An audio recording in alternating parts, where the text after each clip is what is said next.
começar o capítulo 6.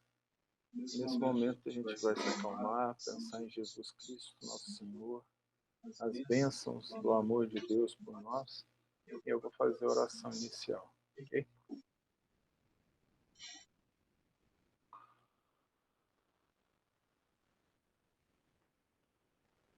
Querido Senhor Jesus, nossa luta é entender que o Senhor veio nos trazer a vontade do Pai Celestial, que criou todo o universo, tem uma extensão que a mente nossa não consegue abarcar, mas que mostra claramente o seu amor, a sua sabedoria, a sua inteligência. Nada poderá acontecer sem que a sua presença entenda o que fazemos, sem que cada pensamento seja conhecido do Senhor. Portanto, em tua justiça e em teu amor, nada acontece por acaso. Cada escolha nossa é uma decisão íntima do nosso desejo de se aproximar do Senhor, de retornar ao Senhor, de um dia, humildemente, colocarmos aos seus pés os nossos vícios, vencidos pela nossa boa vontade, pelo nosso arrependimento com boas ações, e aí, cheio de virtudes, puros de coração, poderemos ver a sua face e adentrar dentro da felicidade de poder ouvi-lo constantemente. Para nós, indiretamente nos fala pelo vento que sussurra, nos fala pelo carinho dos amigos, nos fala pela criação perfeita, pela árvore frondosa, pelas árvores que voam, pelo riacho que canta.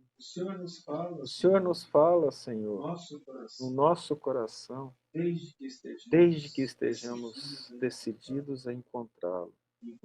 Encontraremos individualmente, pois que não obstante nos colocar todos juntos para crescermos como irmãos, a evolução é responsabilidade nossa. A felicidade é conquista nossa. A alegria de fazer o bem é a serenidade do dever cumprido. Dê-nos a força e a inteligência para compreendermos a tua palavra através dos nossos estudos. Dê-nos a força da humildade e da gratidão constante por nos ter criado. E em gratidão, humilde e simples, te pedimos, faça-nos entender a tua vontade e nos guie para completarmos as tarefas que o Senhor nos confiaste. Muito obrigado, Senhor. Que assim seja, Senhor. Vamos começar então o capítulo 6.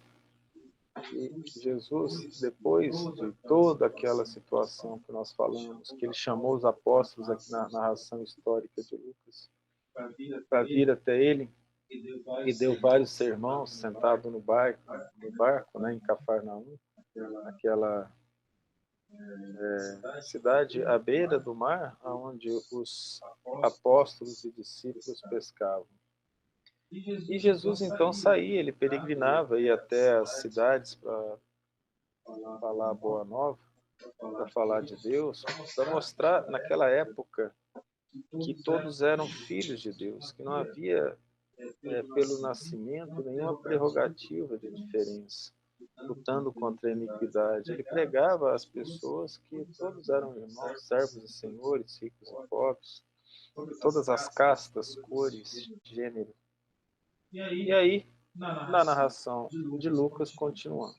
E aconteceu que, num sábado, considerado dia sagrado para os judeus, passou pelas searas, as plantações, e os seus discípulos iam arrancando espigas e esfregando-as com as mãos, as comiam. Alguém pensou em milho nessa história aqui? Não? Que tipo de espiga você pensa, Maria Tereza? Pensei em Porque milho. Usou em milho? Mas milho é típico da América do Sul. Pois é. Engraçado, né? Porque eu vi uma vez um palestrante falando assim, e os apóstolos pegaram as espigas de milho? Ele completou aqui, a leitura não foi tão detalhada assim. Mas é espiga de quê, então? Parece que é de trigo. Pelo que eu fui vendo nos outros locais, parece que é de trigo. Sabe, trigo tem as espiguinhas, né? Depois a gente vai ver lá em Atos dos Apóstolos, no capítulo 28, 27 e 28, quando Paulo está no barco e o barco ia naufragar, eles estavam com fome. A narração mostra que eles comeram e depois jogaram o trigo fora. Eu nem sei se trigo é comestível assim. Imagina a época, né? E alguns dos fariseus lhes disseram, por que fazeis o que não é lícito fazer no sábado? Então vamos lá. Como é que funcionava essa situação aqui, toda em relação a fariseus, saduceus, em relação ao Velho Testamento, por exemplo? Como que isso funcionava? Nós vamos voltar aqui, eu vou colocar vou compartilhar aqui no tablet. E aí vamos abrir uma nota aqui para a gente escrever, para poder chamar a atenção para algumas coisas sobre o Velho Testamento que nos interessam agora. O que aconteceu? Existia uma raça que foi chamada de povo de Israel. Eles eram chamados de hebreus. Vou colocar hebreus aqui, que é melhor. Vou colocar hebreus. E eles tinham o lugar deles, eles eram principalmente criadores de cabras e caçadores. Os hebreus nasceram provavelmente de um tronco da raça que foi chamado de Adão. Adão, na Bíblia, parece que é um homem, mas pelos estudos mais detalhados, ele foi um indivíduo que representou o início da raça dos hebreus. Aí vem aquela história toda lá da Gênesis, e nós chegamos ao indivíduo chamado Abrão. Mas eu já vou escrever o nome dele, Abraão. E Abraão era temente a Deus, e ele ouvia Deus falar com ele. Nós sabemos que Deus não fala com os seres humanos, ele manda os seus mensageiros. Mas se fala em nome de Deus, falou com ele. Deus falou com ele. Tem um caso de Abraão, vocês devem lembrar, tem umas figuras bonitas em que Deus testou Abraão falando para ele matar, sacrificar o primogênito dele.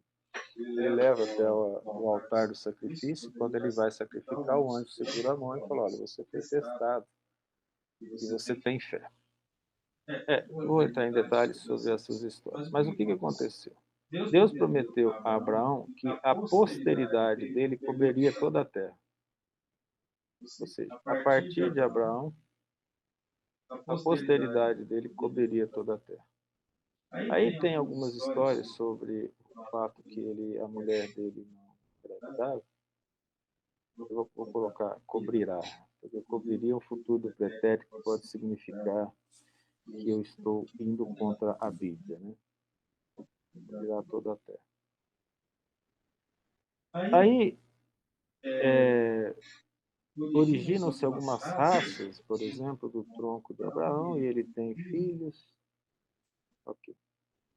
E nós vamos ver que ele tem 2 filhos principais.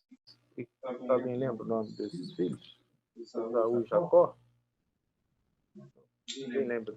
Só Micael, também, né? Micael, para lembrar. Esaú e Jacó? Gabriel e Isaac só. 3, né? Não. 3? Por que mudou o nome, né? Eles mudaram o nome depois. Se vocês lembram. Não lembram não, né? Ninguém leu essas partes, né? Não tem problema não, gente. Vamos dar uma pulada aqui, mas é o seguinte, ó. A palavra Jacó, ele originou inclusive a palavra jacobita. mas não vamos entrar em detalhe. Vamos só chegar num ponto assim, ó. A partir dos filhos de Abraão, nasce a segunda geração dele, que tem um indivíduo chamado José. Esse aqui todo mundo sabe que parece que passou em novela, em filme. Já ouviu falar? José foi para o Egito, né? E ficou preso. Depois ele foi capaz de traduzir o sonho do faraó, de 7 anos de pobreza, 7 anos de riqueza, essa situação toda, porque ele foi vendido pelos seus irmãos. Porque o pessoal tinha ciúme dele. Mas beleza, tudo bem. Vamos continuar. Aí os hebreus foram para o Egito. E quando eles foram para o Egito, ficaram lá um tempo e foram escravizados. Com o passar do tempo, eles começaram a esquecer vamos dizer assim, algumas coisas que Abraão tinha ensinado, que foi a existência de um Deus único. Eles mantinham isso consigo, mas não era uma crença organizada ainda em termos de seita ou religião. Mas Abraão foi aquele que passou a base do Deus único. Quem gosta de estudar o Velho Testamento vai lembrar de uma coisa. Quando um profeta muito importante morre, eles falam, e foi juntado aos seus, encontrou os seus. E isso aconteceu com Abraão. Viveu tanto tempo, não me lembro, foi juntado aos seus. Tá bom. Então, lá no Egito, o que aconteceu? Aí vem as histórias que vocês já conhecem tranquilamente, todo mundo conhece. Quando eles estavam no Egito, depois passou um tempo, o faraó mudou, o pessoal perdeu a noção de quem que era José, eles perderam o poder político e aí os hebreus se tornaram servos dos egípcios. E perdendo um pouco as características do próprio povo, não obstante ser servo, aparece um indivíduo que, devido ao medo de um faraó, de que a população de hebreus crescesse muito, ele mandou matar os primogênitos, mandou matar alguns hebreus, alguns filhos dos hebreus. E nessa briga para matar os filhos dos hebreus, alguns foram salvos. Um desses foi um indivíduo chamado Moisés, cuja mãe era serva da rainha lá do Egito, da mulher do faraó. Moisés significa filho da água, porque o que ela fez? Ela combinou com a rainha, ela ia colocar o menino no cesto, ia soltar no rio, e ela pegaria lá na frente, onde o faraó estava passando as férias dele nas margens do rio. Então ela coloca a criança no cesto, solta a criança, porque, gente, cesto de vime. Você já viu cesto de vime? Vai dar água para todo lado. Entendeu? Só de você ler lá, você vai falar assim, tem gente contando mentira nessa brincadeira. Ele só desceu um pouquinho. Porque ele desceu um pouquinho, a rainha já sabia, falou, um menino no cesto. Foi lá, pegou o menino, apresentou para o faraó e ele foi adotado. Moisés, então, foi dado o nome dele, filho da água, então ele foi criado como filho adotivo do faraó do Egito. No entanto, como a mãe era a serva, a mãe o criou dentro dos conhecimentos dos hebreus, do Deus único. Só que ele recebeu treinamento dentro da seita antiga dos egípcios, da metempsicose, que somente os faraós e os sacerdotes podiam receber essas informações. Então veja o que acontece. Eu estou juntando Bíblia com história, tá? Essa informação de que só os sacerdotes e os faraós poderiam receber as informações, eles acreditavam em Ra. Ra era o Deus único. E vários outros deuses que eles acreditavam para a população. O que Moisés percebeu? Moisés percebeu que eles estavam, então, perdendo, né, o conceito que a mãe estava ensinando. E ele resolve tentar tirar os egípcios, tirar os hebreus da mão dos egípcios. Ele tenta a primeira vez, e nessa tentativa ele percebe que um egípcio maltratou um hebreu e ele matou esse egípcio. Aí ele foge, eu não vou contar toda a história, que se casa, tem filhos, mas em determinado momento ele está pastoreando e aparece uma visão para ele, Deus, como eles colocam lá na Bíblia, no Velho Testamento, como uma sarça ardente. E fala para ele que ele ia retirar o povo de Israel, que era o povo de Deus. Então, veja bem, nesse caso, passa a ser o povo de Deus da servidão do Egito. E aí a história de Moisés vocês conhecem, aquela história do Mar Vermelho, essa situação toda, que eles foram tirados, as placas, livros e novelas e filmes sobre isso. Entenderam mais ou menos a questão? Aí depois que Moisés tirou o povo de lá, eles caminharam para a Terra Prometida. E a Terra Prometida nesse caminho foram 40 anos no deserto, né? Só relembrando algumas informações, estou aqui só fazendo uma revisão, né? Não dá para estudar em detalhe. Foram 40 anos no deserto, e antes dessa peregrinação, logo lá no começo, quando Moisés subiu para orar no monte, que recebeu os 10 mandamentos, o irmão dele, Arão, havia feito, junto com as peças de ouro que os hebreus possuíam, um bezerro de ouro para adorar. Veja que a situação do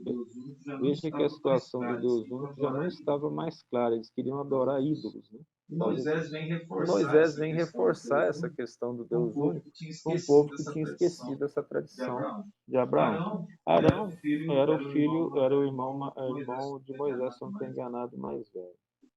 Mas depois disso tudo, o que acontece? Moisés não deixou descendência, não teve descendência junto com eles. Ninguém sabe da descendência de Moisés. Uma coisa interessante. Eles falam que ele teve filho, mas a descendência dele não é citada dentro da Bíblia. Eu vou colocar aqui uma interrogação, também não vou entrar em detalhes. O que aconteceu? Arão assume o povo depois de Moisés ter escrito 5 livros. Ele escreveu os 5 livros chamados de Torá, que são os 5 livros que considerados os livros do realmente o resto depois foi acrescentado das letras, literatura de outros profetas. Por que eu falei da descendência de Arão? Porque aí vocês vão pegar desde a descendência de Adão até Jesus, filho de Maria, lá no início do Evangelho de Mateus. Ele vai falando das descendências, tantas gerações. Então, Adão é descendência, Jesus é descendência direta de Arão. É algo que tanto o Lucas fala, mas também o Mateus fala lá. Por quê? Porque Moisés, então, profetizou que haveria um profeta tão poderoso quanto ele. E que esse profeta que reuniria, né, o povo esparso de Israel.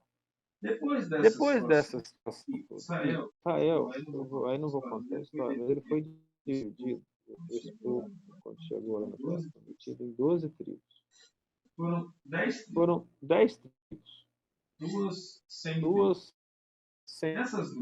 Nessas 12 tribos, tinha a tribo da Judéia, por exemplo, a tribo de Benjamim.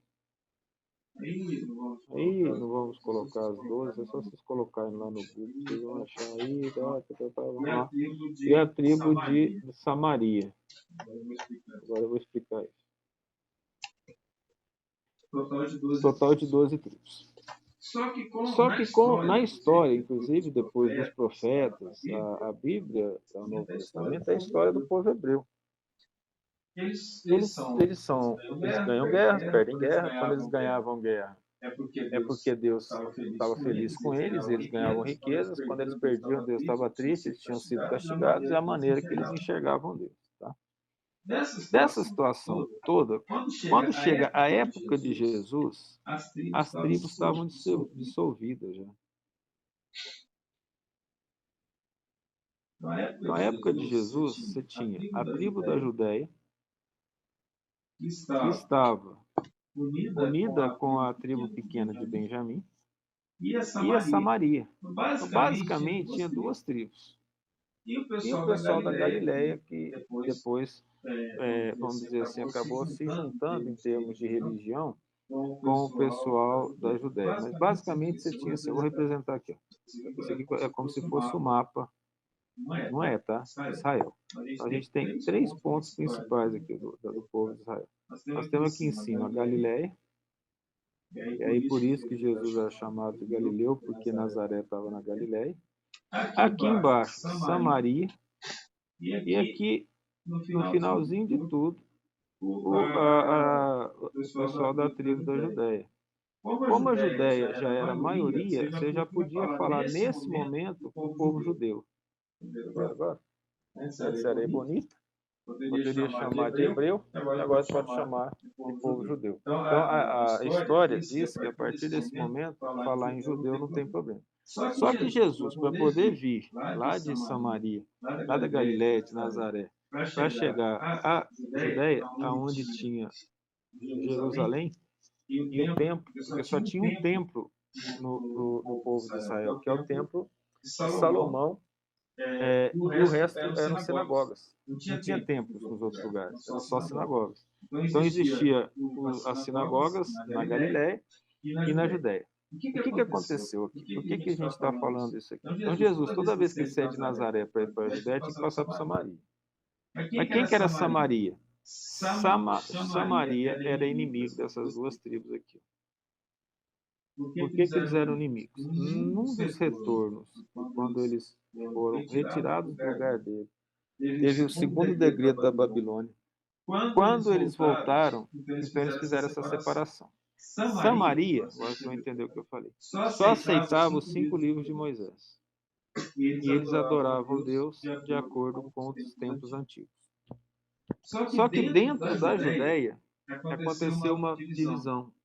Uma delas há 280 anos antes de Cristo, com um indivíduo chamado Sadoc. Havia pelo menos 2 religiões, porque tinha mais, tá? Vou citar aqui. Saduceus, derivado de Sadoc, não acreditavam em ressurreição, e eles eram materialistas, e não acreditavam na imortalidade da alma. Os fariseus, que era a maioria, que acreditavam na ressurreição e acreditavam na imortalidade da alma. Paulo, quando é acusado lá no capítulo 25 de Atos dos Apóstolos, quando ele volta para Jerusalém, e ele percebe que estão querendo matá-lo, aí ele percebe que tem saduceu e fariseu entre o grupo, ele fala assim: eu estou sendo acusado por acreditar na ressurreição dos mortos e na imortalidade da alma. E aí os saduceus começam a brigar com os fariseus, ele consegue meio que fugir da morte. Existia uma outra tribo aqui também, uma outra religião, que é a religião dos nazarenos. E evidentemente começou em Nazaré. E Jesus também era chamado de Nazareno, não só porque era de Nazaré. Esses, desculpa aqui eu falei bobagem, mas eles também, eles tinham o cabelo, a moda dos nazarenos, chamado essênios. Os essênios eram vegetarianos, acreditavam na ressurreição da alma, acreditavam na imortalidade da alma, e eles não bebiam bebida alcoólica e se abstinham de sexo. Então eles eram provavelmente os hippies da época. A diferença é a questão do sexo, né, que era mais... Aí tinha os cabelos grandes também, eles deixavam o cabelo crescer, semelhante ao que Jesus fazia. Então, algumas pessoas achavam que Jesus era essênio também. Não foi isso. Dos essênios nasceu uma religião que chegou até hoje, uma seita, chamada Gnose, os gnósticos, não sei se você já ouviu falar. Essa religião ela desapareceu, depois ela retornou no século II a.C., como os gnósticos. Aqui gente, eu só estou resumindo, todas essas histórias aqui, elas são mais complicadinhas. Então, por que a gente está comentando tudo isso? De acordo com a lei e com os fariseus, você lembra? Por isso que nós falamos lá. Aí alguns dos fariseus lhe disseram. O que os fariseus aceitavam? Primeiro, eles eram a maioria política.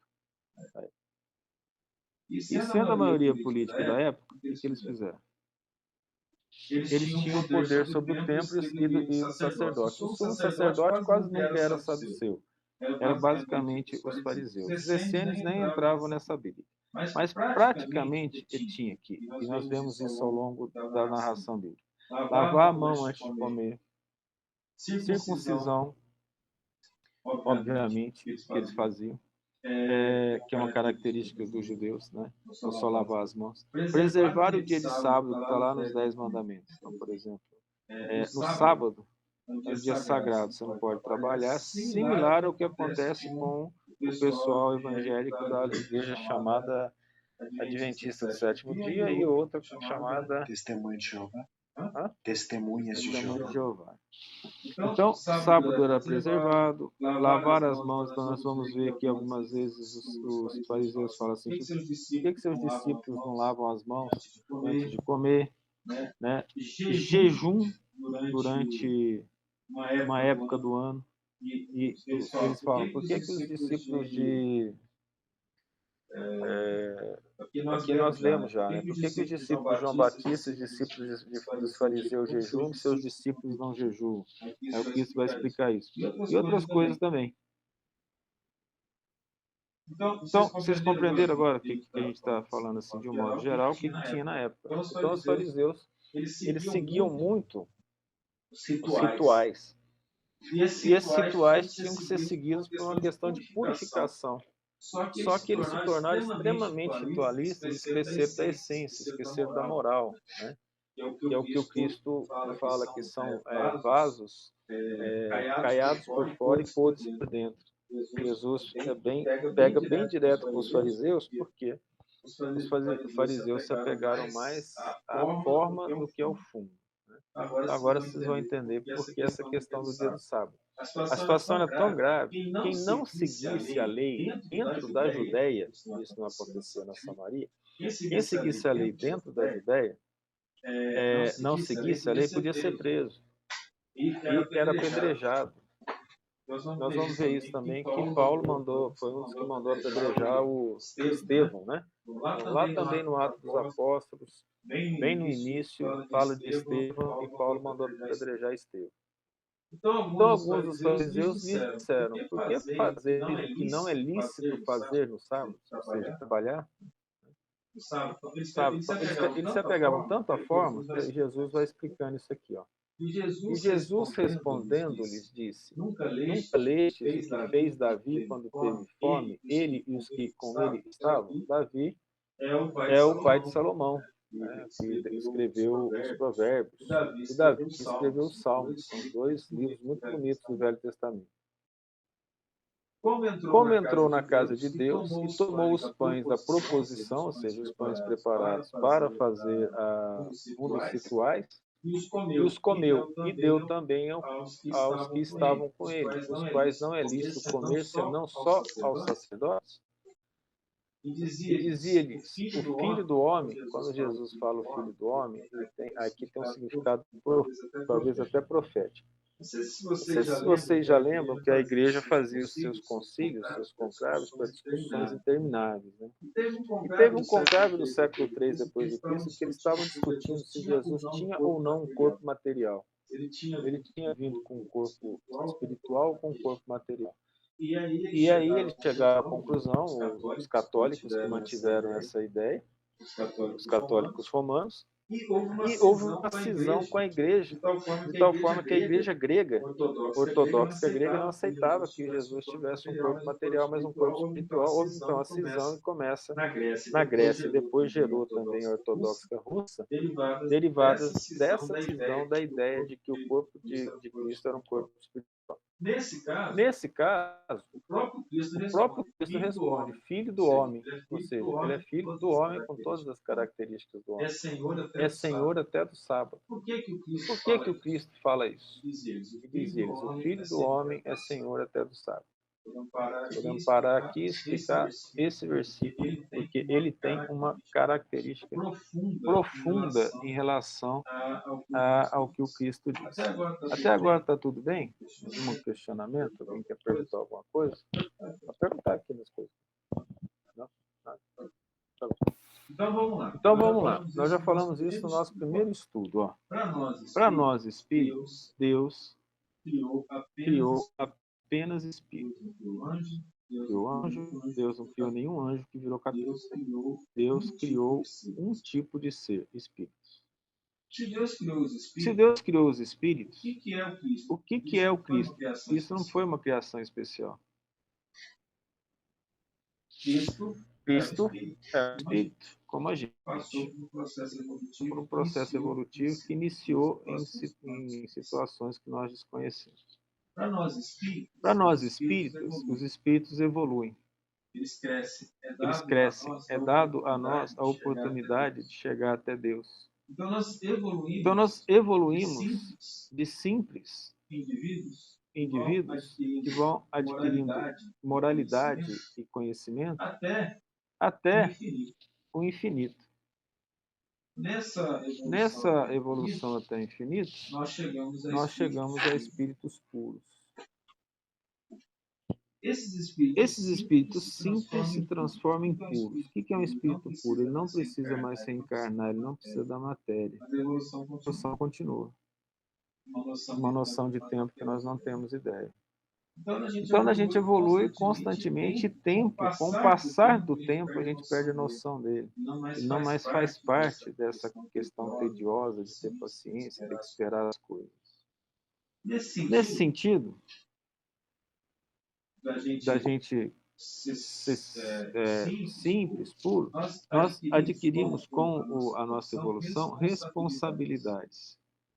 Todo espírito tem responsabilidade com o outro que está abaixo dele. Deus colocou os animais para nós cuidarmos, não para violentar. Porque eles são espíritos que um dia serão humanos. A palavra correta não é espírito, é princípio inteligente, mas eu não vou entrar em detalhes. Nós temos responsabilidades como co-criadores. Nós ajudamos a criar. Somente Deus cria. A gente ajuda Deus a criar. Como? Construindo as coisas, descobrindo as coisas. Deus então coloca a responsabilidade para nós. Todos nós, em qualquer estágio que estejamos, nós somos responsáveis por todos aqueles encarnados ou desencarnados, animais ou seres quaisquer, vivos, em relação a eles no sentido de levá-los a Deus, no sentido de amá-los. A responsabilidade de todo filho de Deus é amar. Sim, é só. Então veja bem que situação. De acordo com isso, o Cristo é o Espírito puro. Jesus é um Cristo. Jesus passou da fase de tudo que nós lemos até agora e é algo acima de anjo normal que nós conhecemos. Ele é um Cristo. Isto significa um ser que é capaz de co-criar planetas. Então Jesus recebeu de Deus a incumbência, a responsabilidade de organizar a Terra para que nós pudéssemos vir habitá-la. Deus jamais cessa de criar. Ele recebe a Terra junto com outros Cristos como ele é responsável pela Terra, ou seja, ele é o governador da Terra. Aí aqui você vai ver uma coisa, vai sentir uma coisa assim profunda demais para quem tiver sensibilidade. Aí a gente vai lá na Gênesis, no Velho Testamento, fala que o planeta foi criado em 7 dias, né? Pode falar. Existe mais um Cristo? Existe. O Cristo é como uma entidade, como humanos. Tem bilhões de humanos, não só na Terra, mas em todos os planetas onde podem habitar humanos. Então existe também, assim como anjos, bilhões de anjos, ou mais que isso, e bilhões de Cristos também. E cada planeta tem seu Cristo. Todo planeta recebe um Cristo, um governador específico. Como Deus não para de criar, a própria ciência mostra isso. A ciência não para de ver que o universo está crescendo. Mas não é que o universo está crescendo. É que os nossos telescópios chegam até um determinado ponto. Eles falam, nossa, o universo tem tal tamanho. Aí passa um pouco, você pega um telescópio maior e fala, nossa, o universo é maior do que a gente tinha visto. Essa questão toda, então, ela ainda precisa ser bem analisada, mas assim, nós crescemos, evoluímos, mais ou menos assim, legal. você tem uma família. Aí você consegue entender Deus um pouco mais rápido pela sua vontade, pelo seu amor, e você adquire mais responsabilidade. Aí você desencarna, seu amor pela família é grande, mesmo que eles tenham feito mal para você. Aí Deus te dá a responsabilidade de cuidar deles. Quando você vai cuidar deles, o seu amor e a sua capacidade intelectual é capaz de abarcar não somente uma vida deles, mas também algumas reencarnações. Porque você precisa saber a história deles e por que eles estão passando por aquela situação. Mas acima de você, tem um espírito que ele é responsável por todo aquele bairro que você mora, por todas as famílias, e aí pela capacidade dele, ele é capaz de conhecer a história da maioria até determinado ponto, de todos aqueles espíritos que fazem parte daquele bairro. Existe o espírito responsável pela cidade, conhece a história de todos que vivem na cidade e das reencarnações deles, que eles não são capazes de lembrar. E aí você tem o espírito responsável pelo Estado, que ajuda, tenta, pelo menos tenta ajudar os governadores, os políticos a fazer o certo. E você tem o espírito responsável pelo país, que no nosso caso chama Anjo Ismael, filho de Abraão, com a escrava dele, chamado de Anjo Ismael. E o planeta Terra tem um responsável, que são os Cristos. Entende? E aí, o sistema solar tem os responsáveis que são acima dos Cristos. E a região da galáxia tem outros espíritos responsáveis acima desses. Até ter espíritos responsáveis por uma galáxia, são 100 bilhões de galáxias. Mas não é só um, são vários que trabalham juntos. Aí você tem espíritos responsáveis por uma região do universo que pega tantas galáxias. Só Deus é responsável por tudo. E aí a evolução não para. Ele não para de criar e ele não para de criar espíritos e de criar um universo. E a gente vai sempre trabalhando para aqueles que estão abaixo de nós. E sempre tentando aprender humildemente com aqueles que estão acima. Essa é a lei. Ela não para. Não existe unanimidade no universo. Céu e inferno é coisa de antes da Idade Média. A Igreja Católica pegou a ideia do céu e do inferno dos gregos e, por sua vez, passou para os romanos. Então, para eles, aonde que era o inferno? O que era o céu? Era a abóbada. A Igreja pegou a ideia de céu de Aristóteles, das esferas cristalinas que envolviam a Lua. Mas a Lua tem manchas, não, aquilo é a nuvem, que a gente não vê. Foi toda uma situação que foi pega, e aí a fé não raciocinada, ela acabou pegando esses dogmas, colocando como verdades, quase impedindo o indivíduo de acreditar em outras coisas.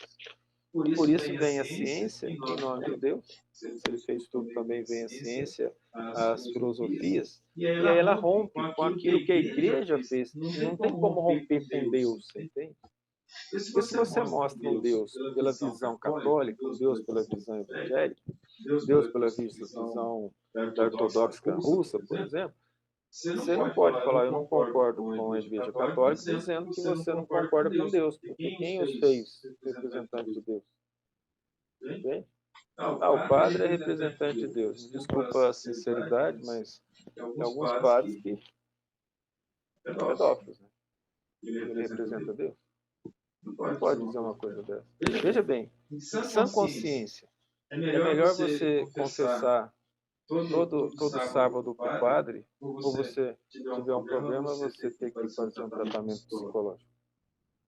O mundo não pode aceitar essas coisas. O mundo não pode aceitar essas coisas. A gente aceita porque quer. Porque essas coisas são passadas como dogmas imutáveis. Ele não é mutável. Você pode impedir o ser humano de ter criatividade, mas o ser humano impediu a criatividade de Deus. Com todo o poder dele, fez um universo desse tamanho e resolveu ele mesmo não saber, por exemplo, que o anjo mais bonito da Pleiade de anjos dele ia traí-lo e virar um capeta. Chifrudo, rabo. Sabe essas coisas? Não faz sentido. Se ele sabe tudo, ele saberia que ia ser traído. Você consegue ficar alegre vendo alguém sofrer? Não dá. Então você imagina que o céu é um lugar que você vai ser feliz vendo provavelmente um parente seu sofrendo no inferno durante a eternidade.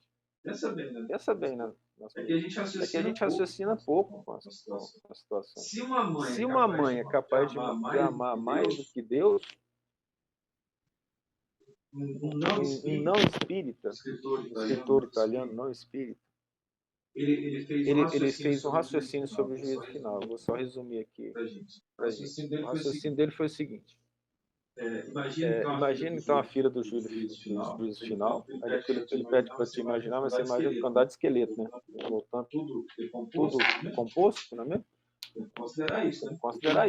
Todo mundo uns com os ossos quebrados e a minha casa. Aí o que acontece nessa situação? Aí você imagina que tem uma mãe lá que a pessoa fica tensa. Ela falou, eu fiz tudo para o meu filho ser bom, eu fiz tudo para o meu filho se aproximar de Deus e ele não foi bom. E aí quando vem o filho, está lá no trono, né? Deus, Jesus à sua direita, é difícil de entender, porque pela Santíssima Trindade eles são a mesma coisa. E aí vem os anjos tocando a trombeta e chamam lá na balança divina e menino é chamado. O que menino é chamado, coloca as virtudes e os defeitos na balança, que eu não entendi direito se você pode ser 51% ou 50% mais um perfeito para ir para o céu, ou se realmente precisa do 100% ou 99%, quanto que basta, e quantidade de céu que tem para ver o que você fez de errado, né? Nunca soube entender isso.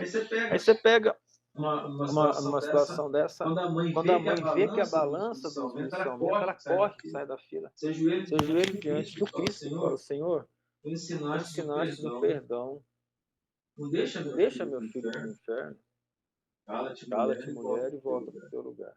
Aí vão lá, os anjos botam a mulher no lugar, o filho vai para o inferno, chega a vez dela, o juízo é maior, as virtudes são maiores. Ela ajoelha de novo e fala, mas Senhor, o Senhor ensinou a perdoar a todos, como o Senhor não vai perdoar meu filho? Como que eu serei feliz no céu vendo meu filho no inferno?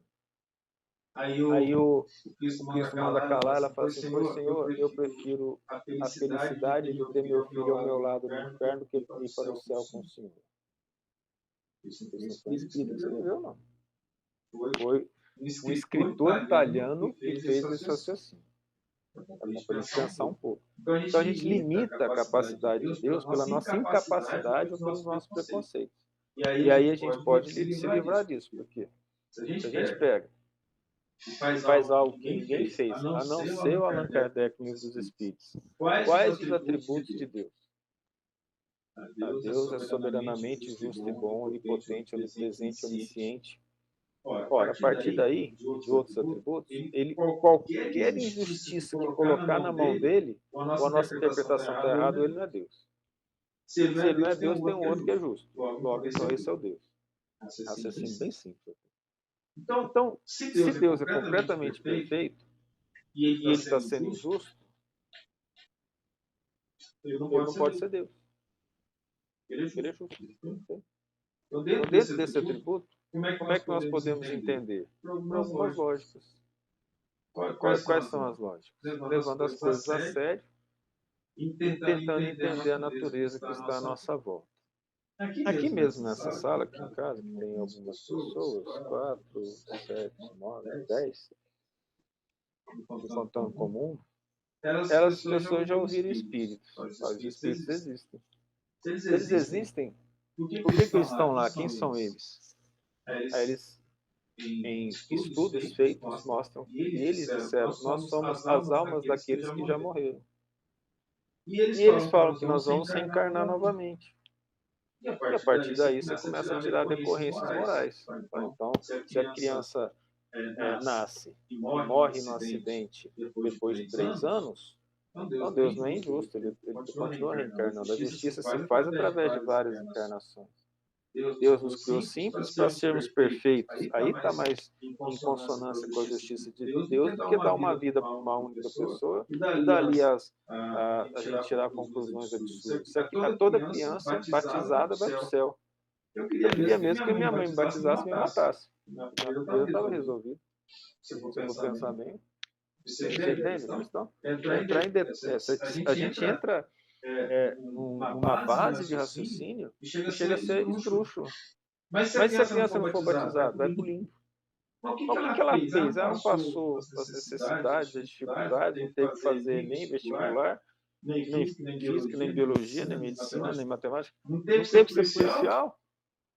E a experiência? Será que eu vou chegar no céu, por exemplo, com a única profissão que eu tive? E ficar lá pela eternidade? Vocês entendem que não faz sentido essas coisas? Então, se Deus ama e ama e com amor, se eu colocar que ele é proporcional à inteligência dele, eu posso fazer um raciocínio simples. Ó. Quando eu falo assim, quanto que é x mais 7 é igual a 10? Todo mundo sabe que x vai ser 3. Mas se você coloca x mais y igual a 10, dependendo dos números que você vai usar, a resposta já dá infinita. Concorda? Com quantas variáveis vocês acham que Deus criou o universo? Sendo que a gente não consegue fazer conta com duas. Olha, quem quer que tenha trabalhado com infinitas variáveis tem inteligência infinita. Como é tudo harmônico, também tem amor infinito. Aí a questão fica mais simples. Você já começa a raciocinar em função de entender Deus da maneira que eu puder, dentro de uma lógica óbvia, e não de preconceitos. Porque eu posso ter preconceitos de acordo com as minhas necessidades. Por exemplo, é muito bom. Eu tive um aluno que ele acreditava em doutrina espírita, tudo, mas ele falou assim: não tem condição de largar a minha igreja. Eu tenho muitos amigos lá, mas você não precisa largar a sua igreja, não. Filho. Faz o bem, independente. Você não precisa acreditar em doutrina espírita, você não precisa acreditar em nada. Faz o bem. Entendeu? Precisa ser católico, protestante, não importa, faz o bem, ama o próximo, ajuda as pessoas, não precisa ser espírita. Mas ele falava assim, sabe, o pastor é meu amigo, e lá o pessoal me conhece, o pastor está trabalhando para arrumar uma namorada para mim também. Essa questão casamenteira a gente não tem no espiritismo não, sabe? Mas aí, tudo bem, mas é interessante ele me falar isso, ele me contar essas coisas. Pois é, então você tem seus interesses, fica à vontade, mas é você com você, eu não posso fazer nada. Entende? Algumas pessoas têm os interesses. Por exemplo, ser espírito, proíbe o quê? Nada. Faz o que você quiser. Mas pode? Pode. Mas quem que vai me punir? Você mesmo, pela lei de Deus. Assim como se você tomar um leite aberto há muito tempo na geladeira, você vai ter diarreia, é uma coisa óbvia. Evidentemente, se você fizer algo errado, algo não bom vai acontecer com você mais cedo ou mais tarde. Qual que é a diferença? Deus só manda aquilo para você pagar quando você tem condições de fazê-lo. Não é muito mais lógico, de acordo com a bondade? Vocês entendem? É muito profundo isso. Eu não posso cair na bobagem de querer que o universo se adeque a mim. Isso é adolescente que chega na idade adulta e quer que as pessoas se adequem a ele. E ele não se adequa à sociedade. Nós fomos capazes de pintar os quadros mais terríveis do inferno, mas ninguém foi capaz de falar da felicidade do céu. Porque a nossa mente ainda está ligada às coisas inferiores. Por quê? Nós somos maus? Vamos nos culpar? Sim, nós temos condições de fazer melhor. Mas nós estamos crescendo também, nós somos crianças. As crianças, para aprender, elas têm que passar por experiências, e nós estamos passando por experiências. A maneira como eu vou trabalhar essa experiência e ligar essa experiência com Deus é que vai ser a minha responsabilidade perante Ele. O detalhe é que o nosso egoísmo é tão grande que a gente fica achando que é especial para Deus, que Deus vai punir todo mundo, menos a gente. E essas coisas não fazem sentido. Uma análise simples, clara, serena da realidade, ela mostra para nós o quanto que Deus é justo e bondoso. No entanto, eu sofro por mim mesmo. Eu sofro por mim mesmo. Se eu sou um espírito que confia em Deus e acredita na imortalidade da alma, se me tirarem tudo que eu tenho, mas eu acredito no amor de Deus e acredito que eu sou eterno, eu não tenho medo nem da morte. Eu vou morrer de fome. No meu caso, demora uns 3 anos. Mas olha só que situação interessante isso. Tudo que a gente sofre é a nossa cabeça. Eu posso ter um vizinho que vai sofrer sozinho porque ele está com ciúmes do carro novo que eu comprei. A culpa é minha. Vocês entendem a questão? Ele vai sofrer ciúmes porque ele é ciumento, ele não venceu o vício. Cristo é tão profundo nas palavras quanto nas ações. Andava com uma túnica, descalço, sem cobrir a cabeça, que denotava pobreza extrema. E mudou a história da humanidade antes e depois dele. Veja que coisa interessante. e cai no sarcasmo dos pretensos filósofos materialistas que, querendo ou não, vai morrer e vai pagar o preço das atitudes que eles tomaram aqui na Terra. Não mais nem menos que qualquer outro que fez o mal ou o bem. E assim por diante. Tudo é proporcional às coisas. Nós temos um exemplo no Velho Testamento e no Novo Testamento da morte de João Batista. Morreu com a cabeça cortada. Os próprios apóstolos falavam que ele era Elias que havia de vir. Elias mandou cortar a cabeça de mais de 60 sacerdotes de Baal. E o Cristo fala, aquele que com ferro fere, com ferro será ferido. O próprio Novo Testamento vem e mostra essa questão da reencarnação. Não acredita quem não quer. Ou porque o padre ou o pastor mandou falar que era desse jeito. Então, são situações que nós podemos usar a nossa inteligência, mesmo tacanha e pequena, em favor de compreender o universo da nossa volta. Então, a partir daí, eu vou sempre enchendo de amor, de inteligência, co-criando com Deus, aprendendo da criação dele infinitamente. Sempre responsável por aqueles que estão abaixo e aprendendo com aqueles que estão acima. Compreende? Então existe Cristo, existe mais que Cristo, existe anjos mais que anjos, existe nós e menos no mesmo tempo todo. A humanidade não está só na Terra, ela está em todos os planetas na mesma situação de evolução nossa. E todos têm ajuda, ninguém fica sem ajuda. Qualquer um que fizer uma oração, que fizer uma prece, que pedir a Deus com vontade, vai ter resposta. Mas a gente quer a resposta do jeito que a gente quer. É como uma criança falando, eu quero a bala agora. Antes do almoço, mas eu quero agora. Entende? Mas Cristo e Jesus eram Não, o Cristo, ele é chamado Cristo porque foi as profecias do Velho Testamento que deu o nome Cristo. Ele viria, o Cristo de Deus, que salvaria o povo de Israel. Mas aí nós estamos chamando de Cristo, a gente não conhece nada. Quem realmente escreveu sobre os anjos foram os próprios fariseus. As escalas dos anjos, está até no Velho Testamento, falando que eles têm 10 metros de altura, têm 4 faces diferentes. Não vou entrar nesse detalhe. Depois vem Santo Agostinho, escreve mais sobre arcanjo, querubim, eles todos. E essas classes, algum espírito passou para eles e eles criaram. Mas nós estamos dizendo apenas que o Cristo é um espírito num nível que é acima dos anjos que foram ditos aí. Mas o Cristo fala, engraçado isso, lá no Apocalipse de João fala, o Senhor fala com João dizendo, existem anjos muito maiores que eu. Interessante isso. Se a gente lê o Novo Testamento com cuidado, toda essa questão de evolução aparece. É bem simples até de ser entendido. Então nós evoluímos. Cristo um dia foi humano. E os planetas que Cristo habitou, muitos já não existem mais. Devido ao tempo que ele tem. Então, ele é melhor que nós? Por quê? Ele tem mais experiência. Não é porque ele foi criado especial. Porque aí Deus não seria justo. Eu falo que eu ia ter uma DR com Deus depois de ter desencarnado. Não dá para fazer anjo, não, meu filho? Passa lá, aquele jeito lá? Da professora. Entende essa questão? Então, tudo que nós temos é obtenção pelo nosso merecimento, não é porque Deus fez ninguém especial. Se hoje você é rico, bonito e tem todos os atributos que a sociedade considera valorosos, não necessariamente isso aconteceu no passado, nem vai acontecer no futuro. Depende de ser interessante para o seu aprendizado, de uma maneira muito séria. Tudo bem? Compreendeu? Aí voltando aqui, ó, por que então que ele fala? O Filho do Homem é Senhor até do sábado. Vou voltar aqui, nós precisamos disso aqui mais. Acho que ali a explicação já chegou num ponto necessário. Vou parar aqui.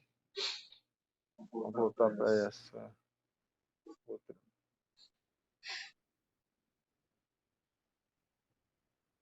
Então, veja que estudar isso aqui não é uma coisa simples, envolve muita coisa. Então, quando fala, e dizia-lhes, o Filho do Homem é Senhor até do sábado. Aí voltando lá no Velho Testamento.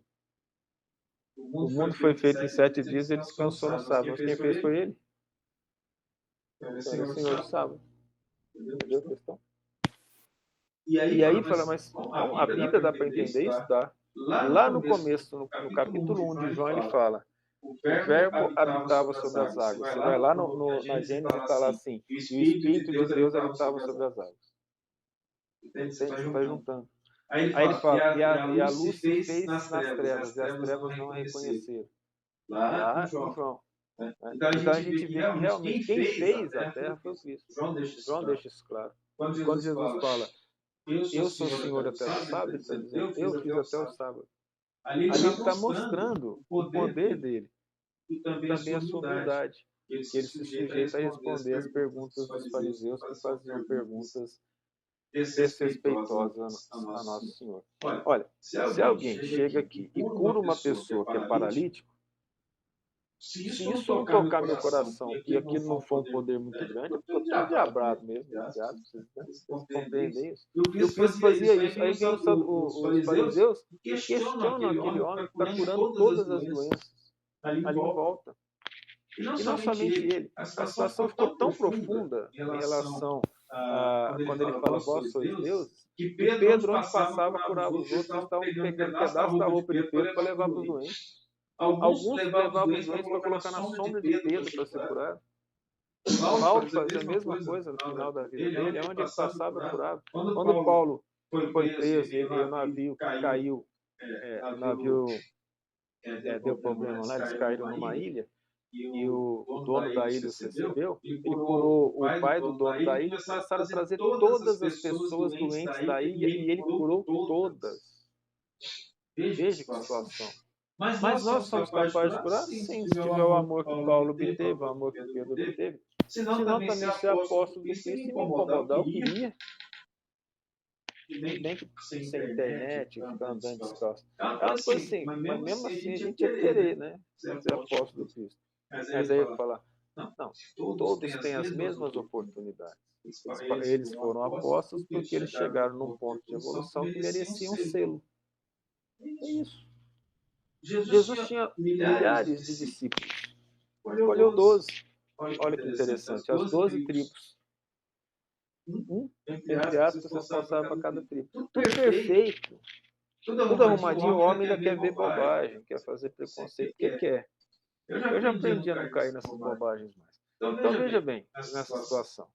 Ele está dizendo assim: o que ele coloca aqui? Mas não pode fazer nada no sábado, não? Porque e a caridade também não? Posso ajudar? Eu tenho fome, não vou comer? E aqui nós vamos entrar naquela questão da mulher, né? Vale só para o homem? Quem é que cozinhava no sábado? Ninguém fazia comida? O homem podia ficar lá, ó, estou guardando o sábado, pessoal, quem está fazendo comida? A mulher. Entenderam? São coisas muito profundas de serem analisadas, que a gente precisa ter a mente um pouco aberta. Aqui está assim, a gente volta aqui no versículo 6, no capítulo 6, no próximo domingo, e agora acabou o nosso bate-papo. É uma hora de bate-papo. Ok.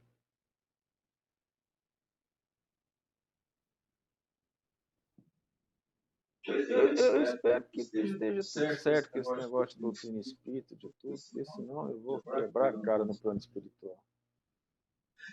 Na verdade, é que a gente sente, Deus assim permite. Vamos orar agora. Alguém está disposto a fazer oração? Ninguém.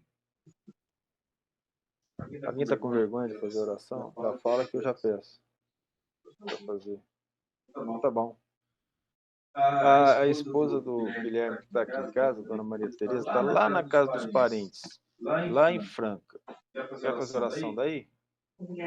Faço. Essa é uma delícia, porque já faz oração para a família toda. Faz oração para a gente. Um beijão, pessoal. Até a próxima. Fiquem com Deus. Qualquer coisa, entre em contato pelo WhatsApp. Tchau. Então, vamos lá. Mestre Jesus, nós te agradecemos pela oportunidade de nos reunirmos em teu nome, recebendo as suas palavras diretamente um ensinamento profundo da sua lei imutável e eterna. Que nós possamos reunir todo esse sentimento que recebemos aqui para engrandecer os sentimentos do nosso coração e espalhar ele na medida da nossa capacidade aos nossos irmãos, aos que estão mais próximos de nós, aos que estão mais distantes. Que nós possamos nos unir em coração, em espírito, a fim de estarmos melhores e mais prontos para receber de Ti e dos Teus emissários as boas mensagens, as boas energias, tendo a capacidade de entendê-las e propagá-las. Que nós possamos nos reunir no sentimento de família, para trazer para todos nós o crescimento necessário, a evolução que o Senhor nos pede, um carregando o outro, um cuidando do outro, mas não nos esquecendo da responsabilidade que temos para conosco mesmo, a todo instante. Muito obrigada, Pai. Que assim seja. Graças a Deus. Obrigado, Maria. Beijão para todos. Com Deus. Boa noite.